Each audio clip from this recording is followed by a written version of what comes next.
Cheap? A billion-dollar showroom. And the shocking truth behind it. What happens when a car dealership manager misjudges the man who actually owns it all? James pulled into the parking lot of Monarch Auto House. This was the flagship dealership he had just acquired in Seattle, Washington. The place was perpetually cloaked in a thin mist and a damp, chilly air, creating an indescribable stillness. Luxury cars gleamed in neat rows out front, their polished paint reflecting the glow of surrounding skyscrapers.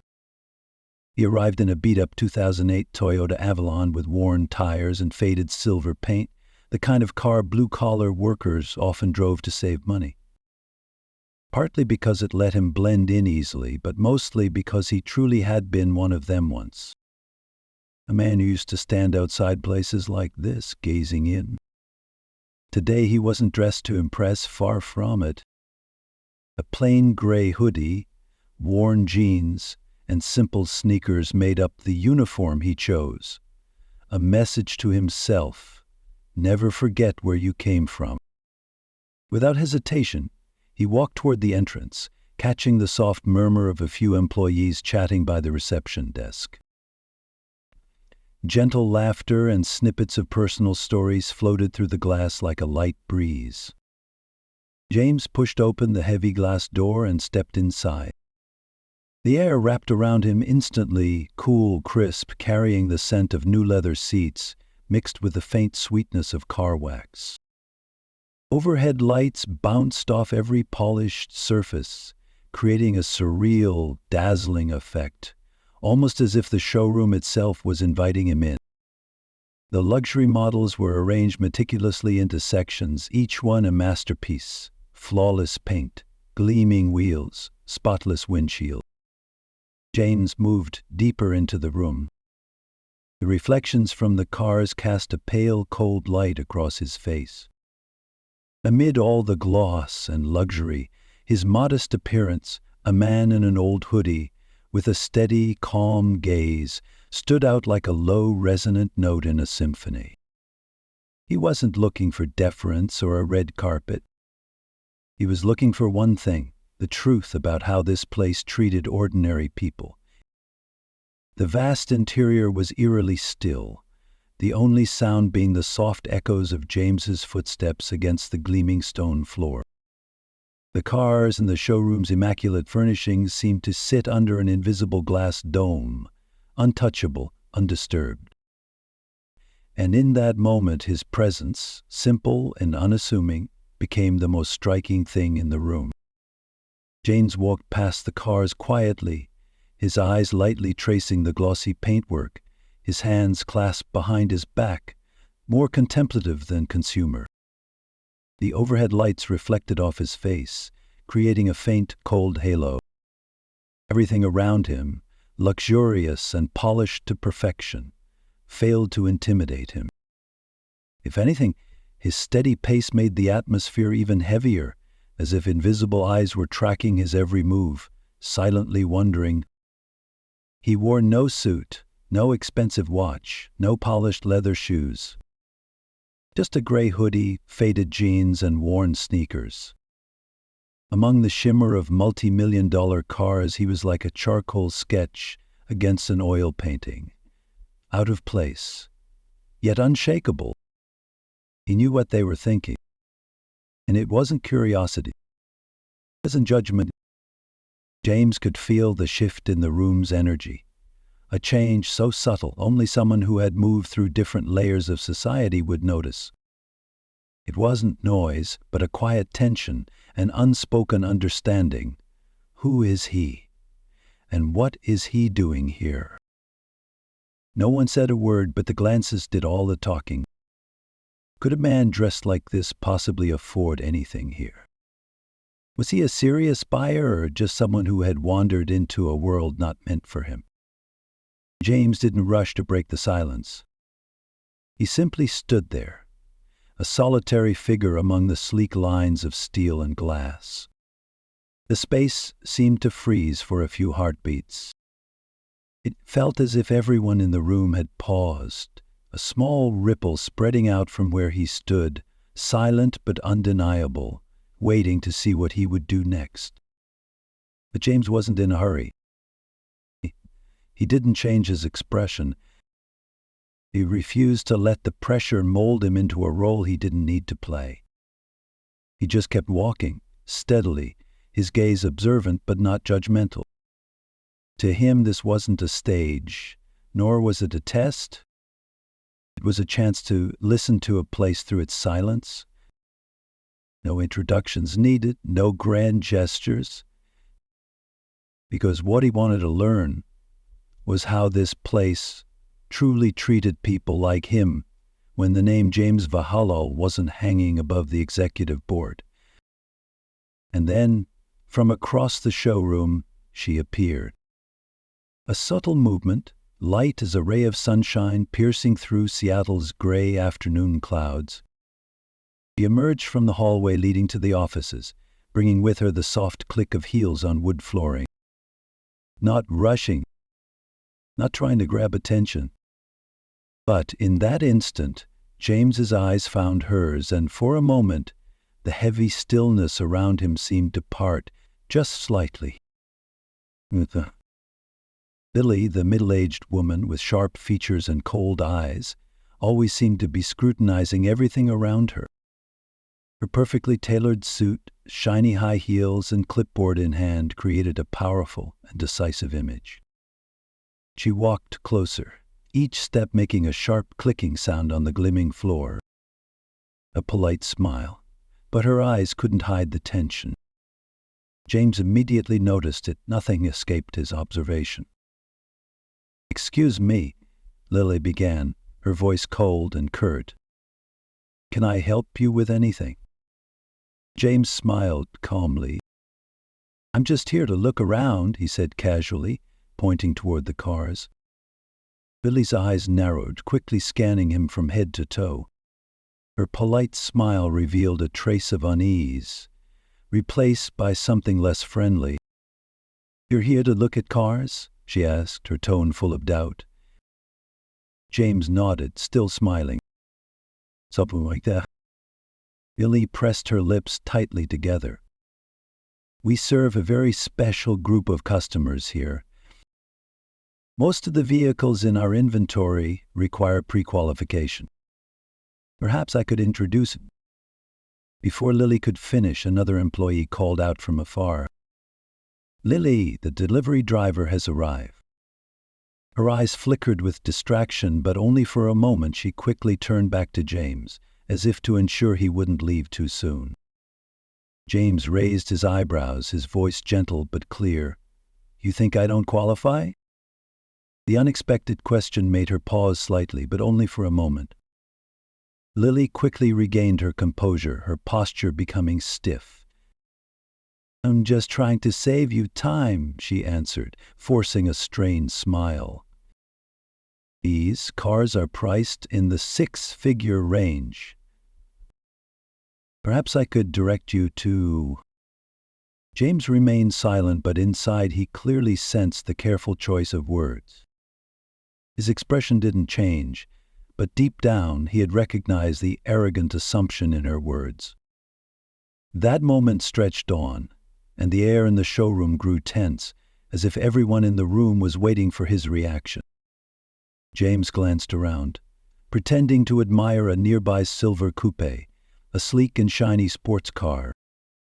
His fingers lightly brushed the door handle, then he turned back to Lily. "Nice car," he said simply. Her eyebrows furrowed slightly, but she still tried to force another smile, though it wasn't entirely natural. "Yes, perhaps when you're ready to make a serious inquiry, we can arrange an appointment. For now, I must ask you not to touch the vehicles." James stood still for a moment, as if considering her words. Finally, he stepped back from the car, gave a slight nod, put his hands in his pockets, and gestured for her to continue. "Hi, all right, go ahead. What would you suggest for someone like me?" Lily blinked, surprised by the directness of his question. But before she could react, James added, his voice calm, "You think you know what I need? If so, I'm listening." Her polite facade cracked slightly, revealing a hint of impatience. "Perhaps something a little more economical," she said, her voice less gentle. "I can point you to a dealership specializing in used cars." James gave a faint smile, but that smile didn't reach his eyes. He had seen enough. "That's quite a big assumption," he said lightly, his voice unchanged. James's words hung in the air, and for a brief moment Lily seemed to freeze. But then she quickly regained her composure, stood up straight, and continued. "I'll return with a list of options," she said, her voice firm, and quickly walked away, leaving no room for any reaction. James stood still, his eyes following her until she disappeared. His expression was unreadable, but his sharp gaze brushed over the silver coupe, the vehicle reflecting his image on its glossy surface, like a confirmation that this was just the beginning of a familiar game. "This will be an interesting day," he thought to himself, his hand unconsciously brushing his pocket.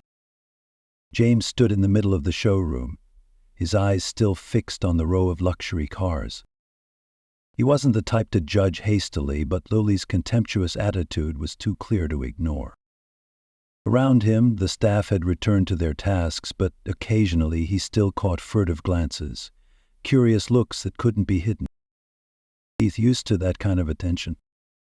Silent judgment, suggestive glances, things that had followed him for many years. She walked away quickly, her forced smile unable to hide her irritation. "All right," she said, stopping a few steps away from James, her gaze somewhat challenging. "I've compiled a few options that might be more suited to your situation." James tilted his head slightly, his eyes glinting with curiosity but showing no urgency. "My situation?" he asked, his voice gentle but sharp. "That's right," Lily replied, her tone short and cold. She handed him a printed list of used cars, each with detailed descriptions and prices far lower than the dealership's new models.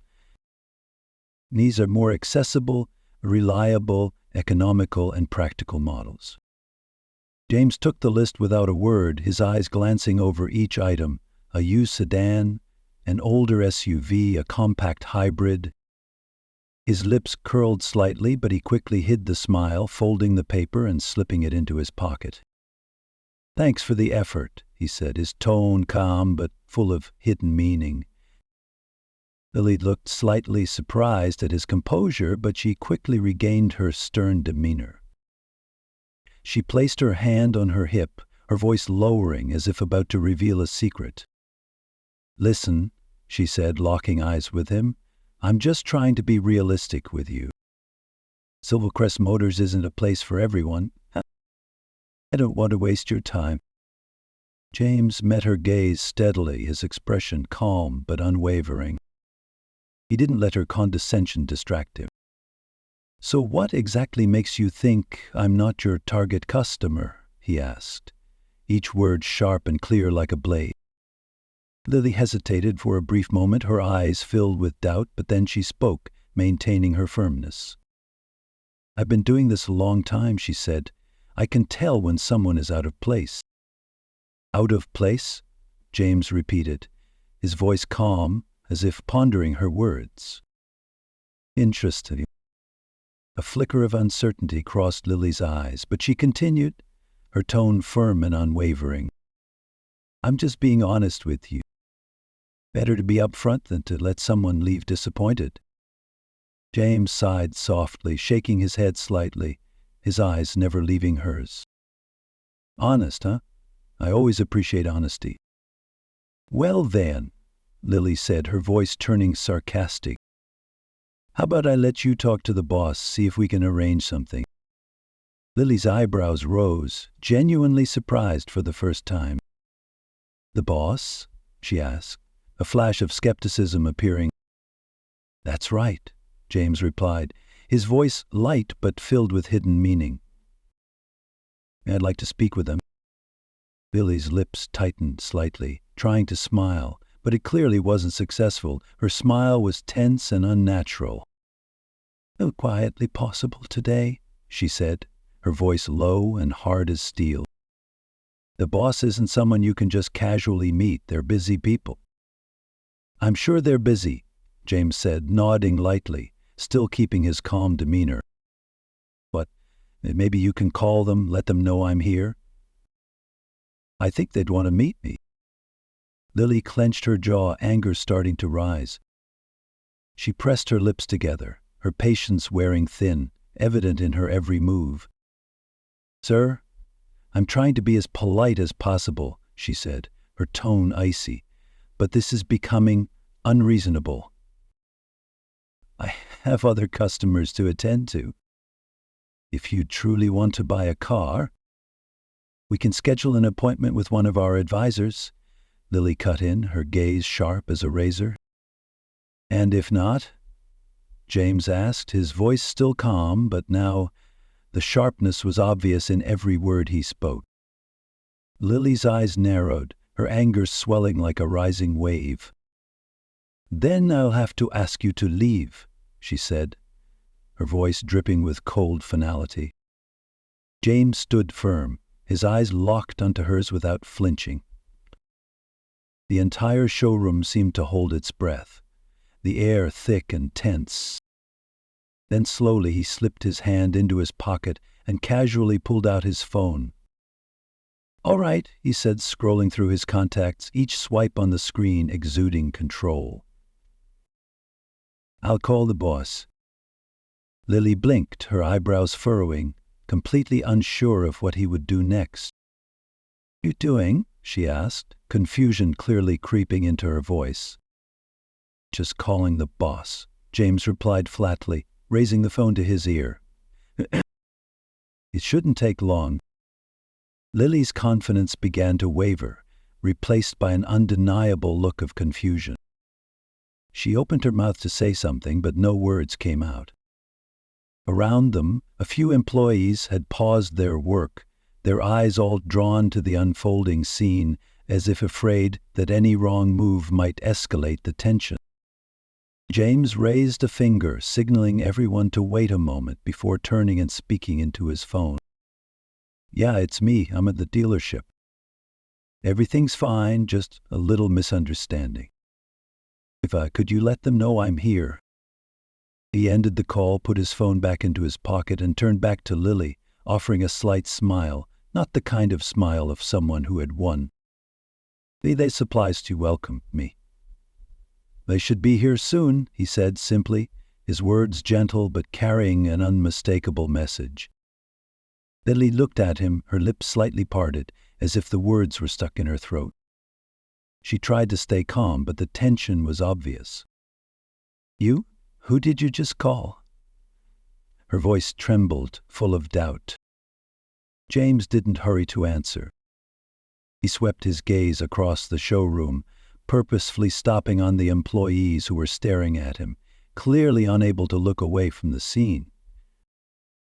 "I guess we'll find out soon," he said, his tone surprisingly gentle, as if everything was under control. The atmosphere in the room thickened, heavy, as if everyone was waiting for something about to happen.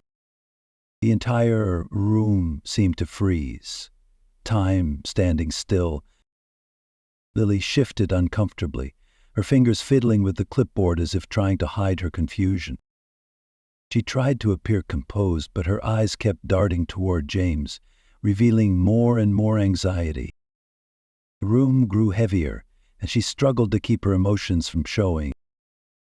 James still stood there, leaning casually against a luxury SUV, his gaze calm and unmoving, as if he were the still center of a brewing storm. His calmness only made the air feel even more suffocating.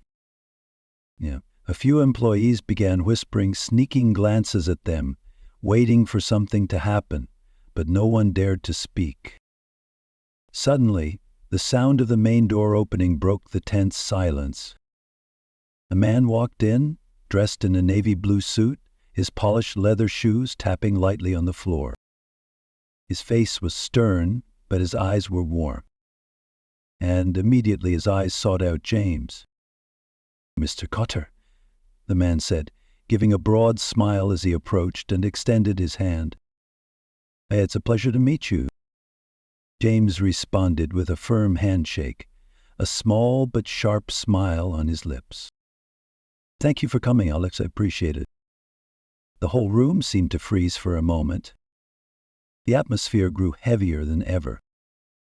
Lily nearly dropped her clipboard as her eyes flicked between James and the man who had just walked in. She glanced back and forth, her confusion impossible to hide. The anxiety and bewilderment showed clearly on her face. "Wait, Mr. Vahalal," she repeated, her voice dropping, filled with doubt and confusion.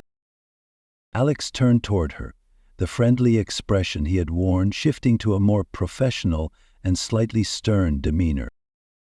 "Lily, I see you've already met Mr. Carter," he said, his tone no longer soft but cold and directive. "Is everything all right?" Lily blinked, her mouth opening and closing, searching for an explanation but finding none.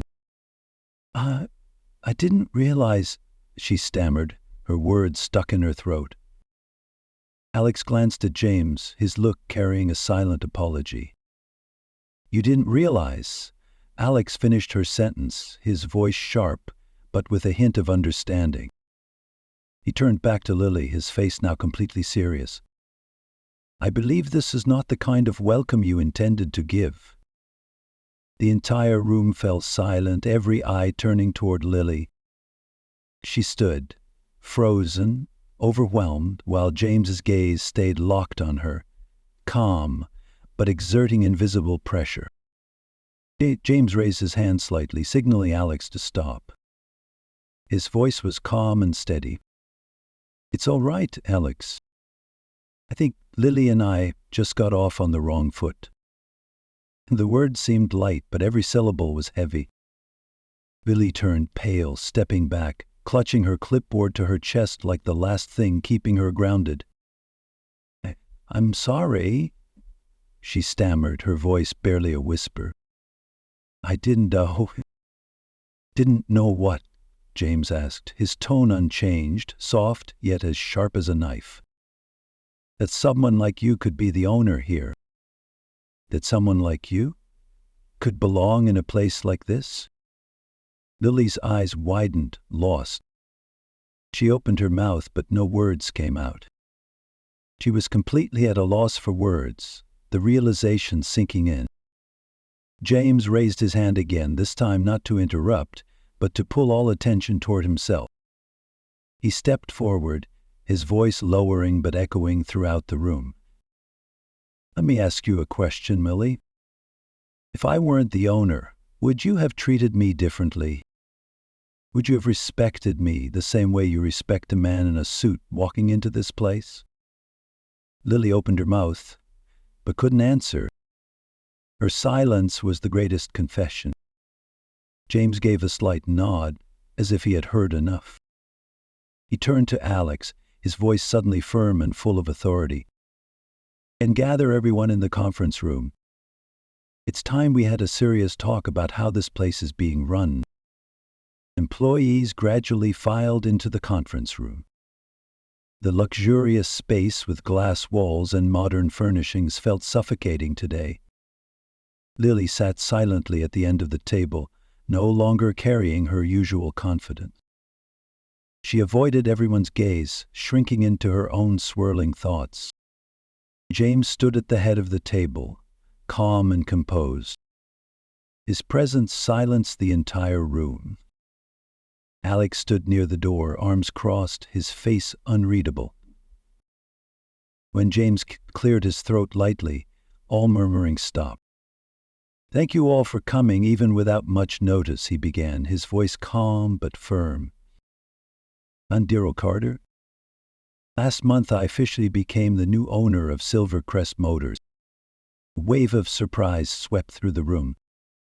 All eyes turned toward Lily, who shrank lower, trying to avoid every gaze.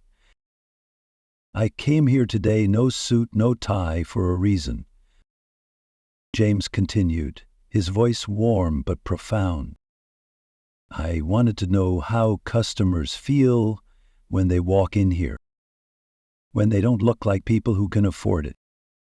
He paused. The air thickened. And what I experienced was truly disappointing. I was judged not for who I am, but for how I looked. His voice slowed, each word falling like a warning bell. "This isn't just about how you treated me.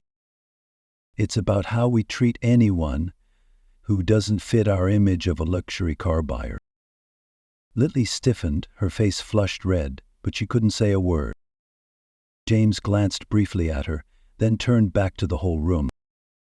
"One more thing is clear. We need to change. Not because I'm the owner, but because it's the right thing to do." A young employee raised his hand hesitantly. James nodded. "Go ahead." "Mr. Carter," he began, his voice slightly trembling. "And we all try to be fair.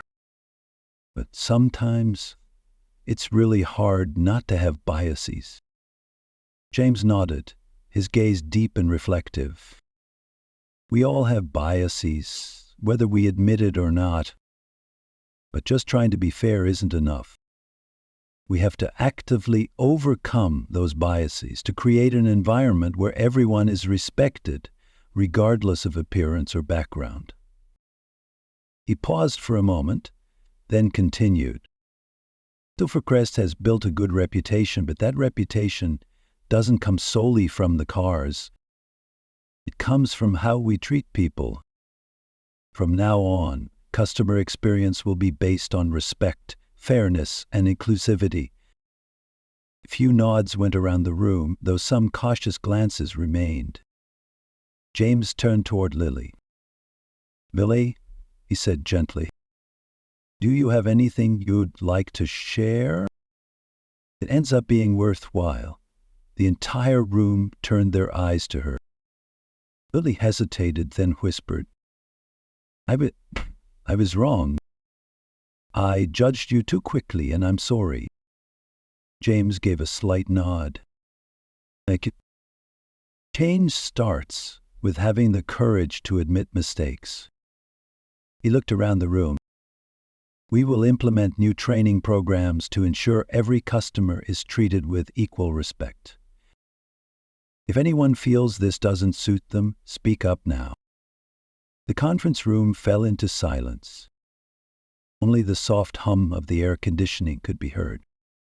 No one said anything, but the message was clearly received. "Good," James said softly. "Change can be difficult, but it's necessary, and we will lead by action."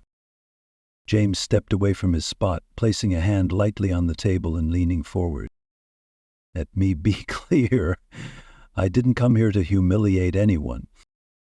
I came to understand the culture I'm inheriting and how we can make it better." His gaze rested on Lily, still sitting quietly at the back of the room. "Lily," he said gently, "you're an experienced manager who has worked hard to be here. But today is a wake-up call, for you and for all of us." Lily looked up, her voice trembling but sincere. "Let me understand. That was wrong, and I will fix it." James nodded. "I believe in second chances. But accountability must come first." He looked around the room and continued. "I'll have a private discussion with you about next steps, Lily. For now, everyone can return to work. Remember, I'm not here to criticize, but to help us improve." The room stayed quiet, but everyone could clearly feel that a change had begun. Lily nodded softly, seeming to accept the responsibility handed to her. James stood upright, his eyes sweeping across the room. "We're not just selling cars," he said, his voice calm but firm. "We're building trust, lasting relationships, and representing a higher standard. If you're willing to walk this path, I'll be with you every step of the way." The atmosphere in the conference room eased, replaced by a quiet sense of agreement. Alex stood near the door, his gaze showing clear support. James gave a small smile. "Now, let's get back to work," he said. "But remember, how we treat people matters more than any car." As people filed out, Lily remained behind, visibly hesitant. She approached, her voice earnest. "Thank you for giving me a chance. I won't let you down." James looked at her, his voice deep and steady. "I hope so. Talking is easy, doing is hard. But I believe if you want to, you'll succeed." Lily nodded, her eyes less anxious now, then quietly stepped out. James turned to Alex. "Schedule a full team meeting for next week. I want everyone clear on my expectations." Alex smiled, his gaze full of respect. "Understood, boss." James walked back into the showroom, his eyes lingering on the gleaming cars. Under the sunlight, everything seemed clearer. He wasn't just running a dealership, he was building a place where people were valued for their character, not their appearance. And he was ready to lead that journey.